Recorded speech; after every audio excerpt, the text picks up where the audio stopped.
Hello friends, ఎలా ఉన్నారు? నేను బాగున్నాను. మీరందరూ బాగుండాలని కోరుకుంటున్నాను. ఇప్పుడు కథలోకి వెళ్ళిపోదామా? మరి కథ పేరు మేఘ సందేశం. హలో శ్రీ, నీకు సంజన నుండి ఫోన్ వచ్చిందా? అర్జెంటుగా రమ్మంటుంది. శ్రీనిధికి కాల్ చేసి ఆతృతగా అడిగింది సత్యభామ. ఎస్, చేసింది. పొద్దున తనకు కూడా ఫోన్ చేసి నా పెళ్లి చూపుల గురించి చెబుదామనుకున్నాను. ఏమోలే, తను ఏ మూడ్లో ఉందో ఏమో అని చెప్పలేదు. ఇప్పుడే తనే కాల్ చేసింది. ఎందుకు అంత హఠాత్తుగా ఫోన్ చేసి అర్జెంటుగా రమ్మంటోంది? నాకు టెన్షన్గా ఉంది. బామా, ఎందుకు అనవసరంగా టెన్షన్ పడతావు? ఎందుకు టెన్షన్ ఏమిటి? మొన్ననేగా అది ఆ పిచ్చి పని చేయబోయింది.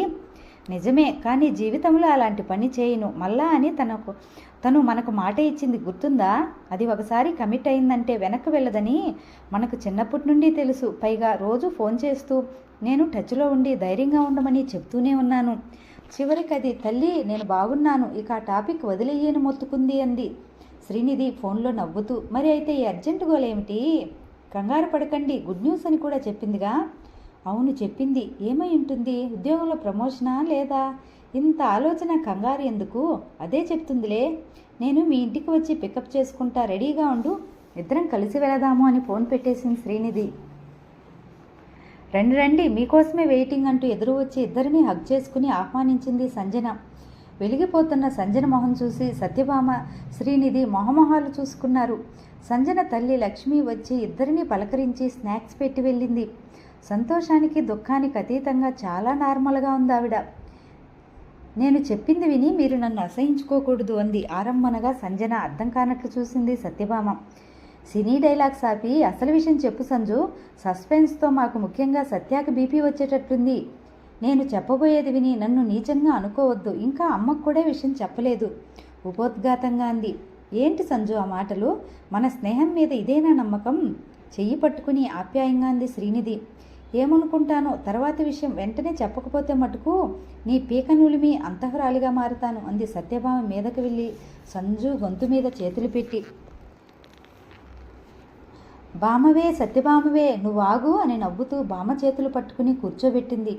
మీకు అరుణ్ తెలుసుగా? ఇద్దరు వంక చూస్తూ అంది సంజు. తెలుసు, మా వీధిలోనే ఉంటాడు. అతనేనా? అవును, మొన్న నేను చేసిన ఆత్మహత్య ప్రయత్నం మా ప్రమేయం లేకుండానే అతని దాకా వెళ్ళింది. గతంలో అతను నాకు ప్రపోజ్ చేశాడు. శరత్తో నాకున్న ప్రేమ అంటూ ఏదో గొంతుకు అడ్డుపట్టట్లు ఆగిపోయింది సంజు. ఇంకా ఆ నీచుడి గురించి ఆలోచిస్తున్నావా? కమాన్ అంది సత్యభామ. దాదాపు 6 ఏళ్ల పైగా ఉన్న స్నేహం, ప్రేమ, అది ఒక ఫైల్ కాదు డిలీట్ అని కొట్టగానే మరుక్షణం మాయమవటానికి. అలా తొలగించిన ఫైల్ కూడా రీసైకిల్ బిన్లో పడి ఉంటుంది. అక్కడ మరో ప్రయత్నం చేయాలి శాశ్వతంగా తొలగించడానికి అంది నిట్టూర్పు విడుస్తూ. నువ్వు అన్నది కరెక్ట్, ఆ ప్రయత్నమే చేయమంటున్నాము మేము కూడా ఓదార్పుగా అంది శ్రీనిధి. ఆ ప్రయత్నంలో భాగమే ఇప్పుడు నేను చెప్పబోయేది. అర్థం చేసుకుంటారనుకుంటాను. అప్పుడు అరుణ్ ప్రపోజ్ చేసినప్పుడు నేను శరత్తో కమిట్ అయ్యి ఉన్నాను కదా, అందుకని. అప్పటి అతని ప్రపోజల్ని ఇప్పుడు అడ్వాంటేజ్గా తీసుకుంటున్నావా? అనుమానంగా అడిగింది సత్యభామ. నా మీద నీ అభిప్రాయం ఇంతేనా? సూటిగా అడిగింది సంజన. అయ్యో కాదు, నువ్వు తొందరపడి మరోసారి తేడా వస్తే ఏమవుతావో అని భయం అంది భుజం మీద చెయ్యేసి. Thanks for your concern. తను ప్రపోజ్ చేసినప్పుడు శరత్ విషయం తనకు సున్నితంగా చెప్పాను. అర్థం చేసుకున్నాడు. నాకు నిన్ను లైఫ్ పార్ట్నర్ని చేసుకునే అదృష్టం లేదు. నా bad luck, all the best అని చెప్పాడు. ఆ తర్వాత కూడా తను నాతో స్నేహపూర్వకంగానే ఉన్నాడు. ఎప్పటిలాగానే మా ఇరు కుటుంబాల మధ్య స్నేహం కొనసాగుతుంది. ఒక్క క్షణం ఆగింది, ఊపిరి పీల్చుకోవటానికా అన్నట్లు. నేను బతికి బయటపడ్డ రోజు నుండి వాళ్ళ కుటుంబం మాకు తోడుగా ఉంటూ మరింత దగ్గరయ్యారు. నేను ఒక్కదాన్నే ఉంటే మరలా ఎలా ప్రవర్తిస్తాను అని అరుణ్ వాళ్ళ నాన్న తెలిసిన వాళ్ళని అప్రోచ్ అయ్యి నన్ను బెంగళూరు నుండి ఇక్కడికి ట్రాన్స్ఫర్ చేయించారు కూడా కదా. మొన్న అరుణ్ మన పెళ్లి చేసుకుంటే ఎలా ఉంటుంది ఆలోచించు. మా అమ్మ నాన్న కూడా నా ఆలోచనను ఆమోదించారు అని అడిగాడు. అంత మంచితనమా? ఆశ్చర్యంగా అంది భామ. అవును, నేను కూడా షాక్ అయ్యాను. అయిన గాయం నుండి బయటపడలేదు. ఎప్పుడు పడతానో తెలీదు. అసలు పడతానో లేదో. ఈ టైంలో నీ ప్రపోజల్ ఏంటి? త్యాగం చేస్తున్నావు అనుకుంటున్నావా? అవసరం లేదు అని చిరాకు పడ్డాను. అప్పుడు అతను ఏమన్నాడో తెలుసా? శ్రీనిధి, సత్యభామ కళ్ళు ఇప్పార్చుకుని చూస్తున్నారు. బాహ్యమైన గాయం గాలి కొదిలేసినా మాయమవుతుందేమో కానీ గుండెకైన గాయం మటుకు మానదు. అది మానాలంటే ఆ మనసును అర్థం చేసుకుని మందుగా పూసే మనిషి కావాలి. ఆ సాయం నేను చేస్తాను, కానీ స్నేహితుడినే కాదు, ప్రేమికుడిగా కూడా. ఓ పరిధి ఉంటుంది, అది దాటి ముందుకు రావడానికి, మరింత సపోర్ట్గా ఉండటానికే ప్రపోజల్. నువ్వు మరలా పూర్తి సంతోషంగా అవటానికే నా ఈ ఆలోచన. నేను ఎన్నో ఏళ్ళుగా నీకు పరిచయం, అర్థం చేసుకుంటావనుకుంటున్నాను అని చెప్పాడంది భారంగా. విస్మయంగా చూశారు ఇద్దరూ. అందని ద్రాక్షపండులాగా ఉన్న నీ ప్రేమ నాకు దక్కుతుందనే స్వార్థం కూడా ఉందనుకో అని కూడా అన్నాడు అంది పెదాల మీద చిరునవ్వు దోపూజలాడుతుంటే. నిన్నగాక మొన్న ప్రేమ విఫలమైందని సూసైడ్ చేసుకోబోయిన మనిషి ఇంతలోనే మరో పెళ్లికి సిద్ధమైందా అని ఈ లోకం మీరు నన్ను అసహించుకోవచ్చు, కానీ అరుణ్ చెప్పిన దానిలో ఉన్న నిజాయితీ, లాజిక్ నన్ను ఆలోచింపజేశాయి. ఒంటరిగా కన్నా అతని సాన్నిధ్యంలో, సాయంతో నా బాధ వేగంగా మర్చిపోతాననిపించింది. అందుకే తనతో పెళ్లికి అంగీకారం తెలిపాను అంది బిడియంగా. నువ్వు చాలా అదృష్టవంతురాలివి. అరుణ్ లాంటి మంచి కుటుంబంలోకి వెళ్ళి మీ అమ్మ కళ్ళ ముందే ఆనందంగా ఉండాలని నీకు అలా జరిగి ఉంటుంది. కంగ్రాచులేషన్స్ అంది సత్యభామ గట్టిగా కౌగిలించుకుని. యు ఆర్ వెరీ లక్కీ అంటూ బొగ్గ మీద ముద్దు పెట్టుకుంది శ్రీనిధి. అమ్మయ్య, మీ ఇద్దరూ అర్థం చేసుకున్నారు, అది చాలు నాకు. అమ్మకు కూడా చెప్పాలి. ఆంటీ ఇటు రండి, మీకు గుడ్ న్యూస్ అరిచింది సత్యభామ లోపలికి వినపడేటట్లు. ఏమిట్రా మీ హడావిడి అంటూ వచ్చింది లక్ష్మి. ఆంటీ, సంజు అరుణ్ని మీ అందరికన్నా ముందే తెలుసు అంది ఆవిడ శ్రీనిధి మాటలకు అడ్డుపడుతూ. వాట్, అలా ఎలా? చిన్నగా కేక పెట్టింది సంజన. అరుణ్ ముందుగా నాతో మాట్లాడాడు. నేను ఇలా ప్రపోజ్ చేస్తే సంజును మరింత ఇబ్బంది పెడతానా? మీ సలహా చెప్పండి అని అడిగాడు. నేను పర్వాలేదు అని భరోసా ఇచ్చిన తర్వాతే నీతో మాట్లాడాడు సంజు అంది లక్ష్మి. ముగ్గురు మాన్పడిపోయారు. అలాగే మౌనంగా ఉండిపోయారు.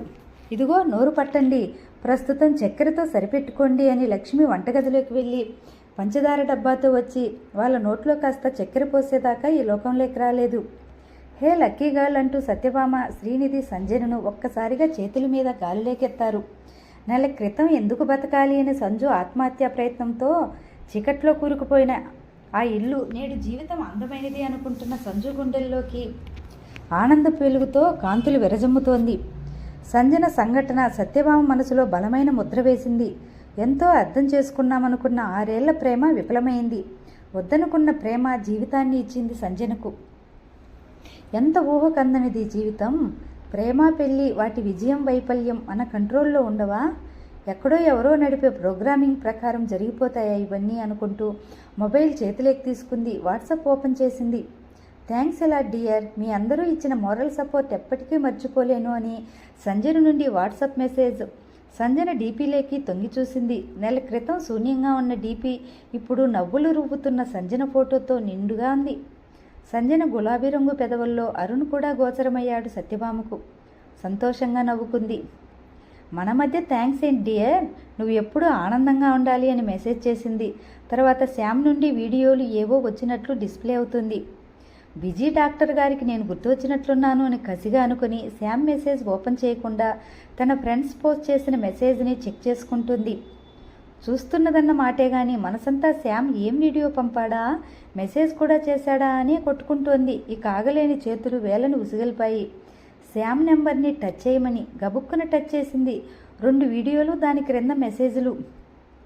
మీరు బిజీగా ఉన్నట్లున్నారు, వీలైనప్పుడు ఈ 2 వీడియోలు చూడండి. మొదటి వీడియోలో అంతర్జాతీయ స్థాయిలో జరిగిన మా కాన్ఫరెన్స్లో ప్రపంచ ప్రఖ్యాత వైద్యుడు డాక్టర్ జాన్ గారి ప్రసంగం. వీలైతే 20 నిమిషాలు పూర్తిగా వినండి, లేదా 11వ నిమిషం తర్వాత చూడండి అని ఒక మెసేజ్. ఫ్రెండ్స్తో కలిసి జోషి మఠ్ దగ్గర ట్రెక్కింగ్కి వెళ్ళాను. దానిపై 5 నిమిషాల వీడియో.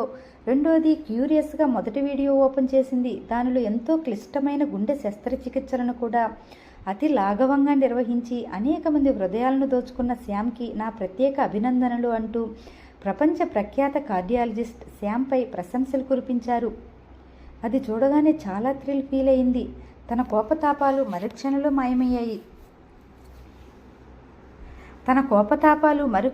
మాయమయ్యాయి. డాక్టర్ గారు శ్యామ్ని అలా ప్రశంసిస్తున్నప్పుడు కెమెరాని కూర్చున్న ఆడియన్స్ మీద ఫోకస్ చేశారు. అందులో శ్యామ్ ఎవరో అర్థం కాలేదు సత్యభామకి. తర్వాత ట్రెక్కింగ్ చూసింది. మంచుకొండల మీద ట్రెక్కింగ్ సూట్స్లో ఓ 6 మంది ఉన్నారు. తలకు క్యాప్, చేతిలో స్టిక్, కళ్ళ గాగుల్స్, అందరూ ఒకే రకంగా ఉన్నారు. హాయ్, అంత ప్రముఖ డాక్టర్ నుండి మీకు ప్రశంసల జల్లు, గ్రేట్, కంగ్రాచులేషన్స్ అని మొదటి వీడియోను సెలెక్ట్ చేసుకుని రిప్లై మెసేజ్ ఇచ్చింది. రెండో వీడియో సెలెక్ట్ చేసి అందరూ ఒకేలాగున్నారు, దీనిలో మీరెక్కడా అని మెసేజ్ చేసింది. సత్యభామ నుండి మెసేజ్ కాచుకుని ఉన్నవాడిలా వెంటనే ఆన్లైన్లోకి వచ్చేశాడు శ్యామ్.